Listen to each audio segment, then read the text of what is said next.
Have you ever felt stressful when pursuing your dreams in life? Have you ever felt frustrated while going about your business? Well, in today's video, I wanted to remind you that it's not about hard work, but inspired work.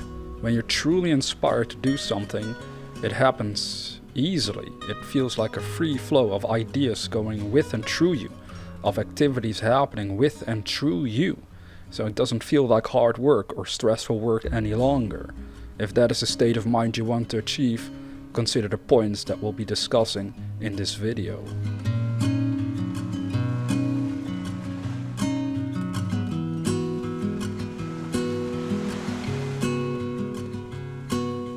Inspired. That is how the universe makes me feel. It is the greatest gift in the world. Everything is so much better. You know, those lines are actually part, in a way, of a track I made a long time ago actually. Maybe one day I'll share it, maybe not, because it's also kind of cheesy, because in a way it was sort of romantic as well. However, the purpose of this video, as the title suggested, is that life is not about working hard, it's about inspired work. Now I want you to think about that, because so many people out there, when they think of their dreams and goals, they think they have to work really hard for it to achieve it. They're like, yeah, if I'm going to make this happen, it's going to be a lot of hard work. It's going to be a tough one. It's going to be difficult for me. I really have to be determined. I gotta stay focused. I gotta keep going like crazy in order to achieve my dream.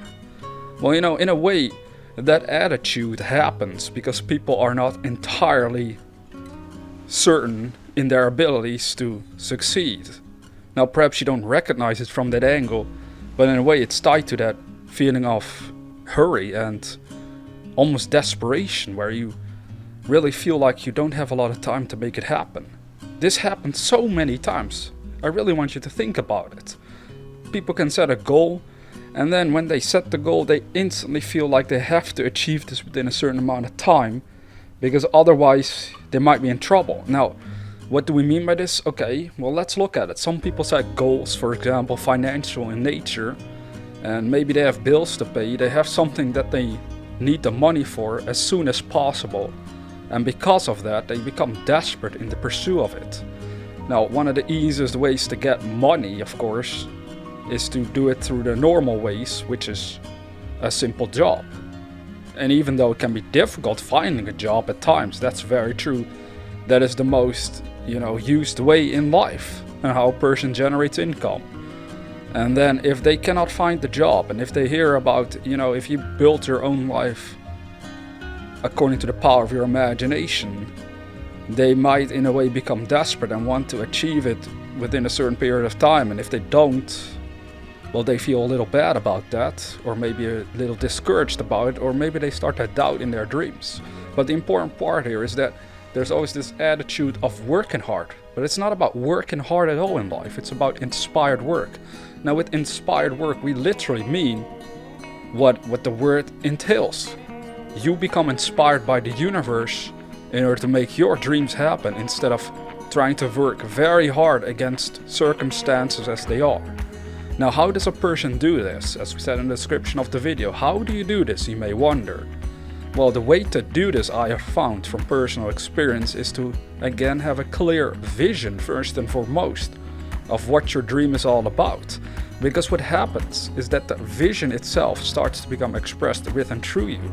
However, this tendency of putting a time limit on it, so to speak, I think it's very detrimental. But yet, in very many goal-setting seminars and programs out there, I've seen many coaches out there say, and I've even read this in books, where it's saying that you need to set a time limit on when you think or feel like the goal should or could be manifested for you.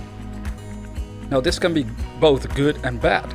I think the reason why it can be bad for most people is if they're lacking a lot of conscious awareness and experience of the power of their own minds. So a student that first starts out, when they are like, okay, let me set a date on when I think I can achieve this wild, great dream of mine, they might not yet have the confidence they would need in order to succeed to begin with. Now, how does this confidence develop in ourselves? Well, that develops through studying and analyzing your own consciousness first and foremost.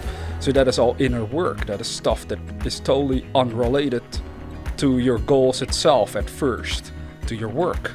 So where you start is to start and try, make the best effort to really see currently in your life that everything that you are involved in is always a reflection of your own consciousness, or the things you have done in your past were a reflection of the way you were using your mind.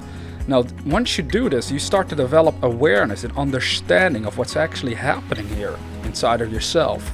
So an easy way to look at this would be to take an area. For example, many people might have a very messed up life, so to speak. They might do stuff that they're not very proud of and happy about. Still, we would have to tell these people, look to your own consciousness to see the connection between the situations that you're facing and how you're using your mind. And they will be able to see patterns inside their consciousness that cause them to act the way they were acting.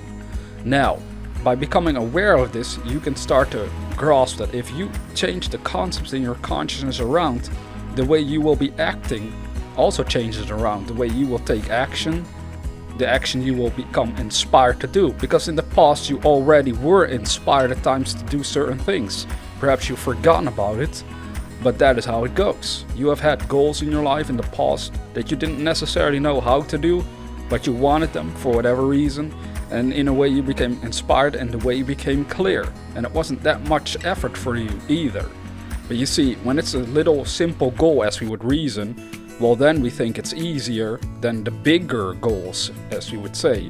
Bigger goals being financial in nature perhaps, or relationship goals like having the relationship of your love, of your life, the best one of your love life, so to speak, that you've never had before, but you really want it. Or the health or weight goal. I mean, all these goals can become overwhelming to us if we start to use the properties of the goal against ourselves by, again, reasoning that these goals are so much greater and more unique and difficult for us to achieve than any other thing, that therefore we feel like, okay, well, it's got to be part of very, very hard work. It's like I once heard other people tell me as well over the years, it's not about hard work, it's about smart work. But what's smart work? Well, it's where you take the hardness out of the work, the hard feeling, the stress, the compulsion to work like crazy. If you take that out, then work becomes a very easy flow of activities. So the way for you to do that again is by having a vision and allowing the vision itself to guide and control you. So you let it all happen with and through you without almost any of your own, interference. When do you start interfering? Well, you start interfering when you contradict yourself in your own thoughts. So with me, for example, and my YouTube channels currently, is that I notice I can interfere with the flow of videos whenever I start thinking too much about the little details. If I would catch myself thinking, is this a good subject, or should I talk about this, or am I able to talk about this, then I notice it starts to create a sort of blockage, and tied to that blockage comes the feeling of, okay, this is probably gonna be a bit tricky for me to do, or this is gonna take some effort, this is gonna, again, be some hard work on my part. But when I know that's ridiculous, the only thing I have to do, which again I've also been experimenting with, and it works so far, is to just let go of that struggle. Then the way to let go of the struggle is to simply, indeed, let go of the goal for the time being. So you don't want to approach your dreams from a state of frustration at all. You have to be very mindful of this. So even though this is your dream, but if you're mentally and emotionally not in a place of calmness and peace, you want to take a step back first and foremost and simply start considering, okay, what is my dream about? What is the end goal? And only focus on that and simply know, okay, I can make this happen as long as I allow it to be expressed with and through me, because it already exists within inside my consciousness. I can see the end result inside of my very being, and I want that result to happen physically for me, and in order to do that I have to be a good channel for which the vision can express itself. Now once that happens, it is like, again, a bigger, better version that you've already established through your imagination in the inner world is taking over and helps you create the results that you want. It's no longer just you yourself doing it.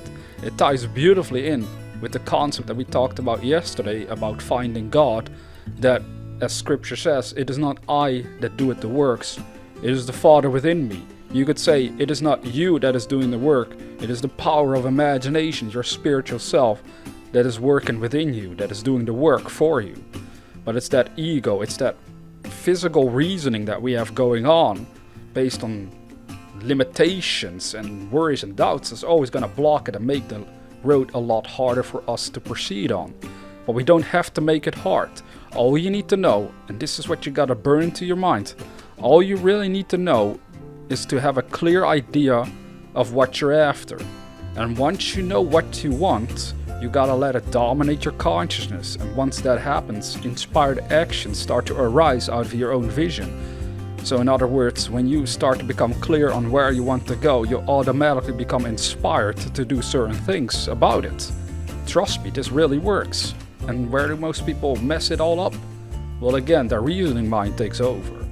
You see, they can think about what they want. We always remind you of this. You can do it, I can do it.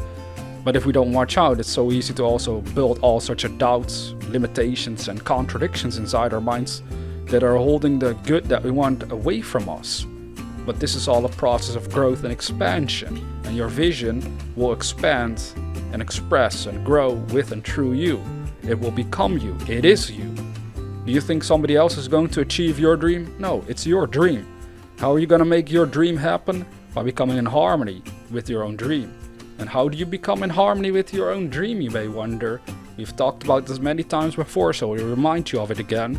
The way to do this is by first visualizing what you're after and then feeling the joy of this dream inside your consciousness. If you truly feel that you've already achieved your dream in the inner world, you know that it's not a matter of hard work. It's just a matter of you paying attention to your own consciousness, being very aware of the ideas that start to arise within your consciousness now that you're holding this vision in your mind, and then taking action on those ideas. Because those ideas come from the universe, they come from other people, they come from all over the place. And these ideas are actually what will make you feel inspired. You will recognize it. You will recognize the feeling of inspiration. It's a totally different feeling than working hard, being stressed out, feeling like you don't have enough time to make this happen, or some silly little thing going on there in the mind. So the work, it should be about inspired work. Whatever you do in life, really try to measure it for yourself.